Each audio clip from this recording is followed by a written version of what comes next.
राधे राधे दोस्तों, आपका स्वागत है आपके अपने चैनल पे मोक्षदा एकादशी व्रत कथा। प्राचीन काल में वेखानस नामक राजा थे। वह अपनी प्रजा को किसी भी प्रकार की कमी नहीं होने देते थे।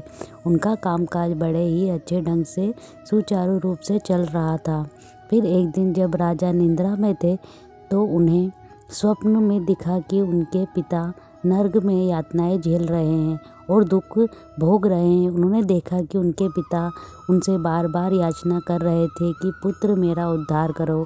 यह देखकर राजा व्याकुल हो गए और उनकी निद्रा टूट गई। अगले दिन प्रातःकाल ही उन्होंने पंडितों को बुलवा लिया और रात को देखे गए स्वप्न में घटी सभी घटनाएं पंडितों को सुनाई। उसके बाद उन्होंने इसके पीछे छुपे भेद को पूछा। पंडितों ने कहा, हे राजन, इसके लिए आपको पर्वत नामक मुनि के आश्रम में जाकर अपने पिता के उद्धार के लिए उपाय की याचना करनी चाहिए।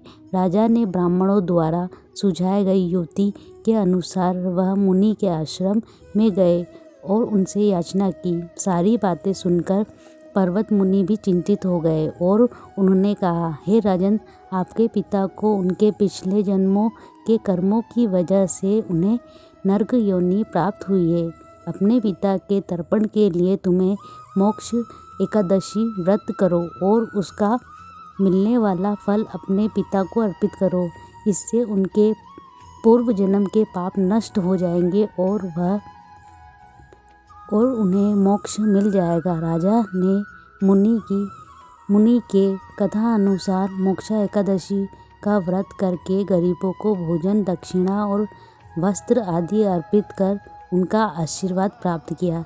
इस व्रत से मिलने वाले पुण्य को अपने पिता पर अर्पित करने से उन्हें मोक्ष की प्राप्ति हुई।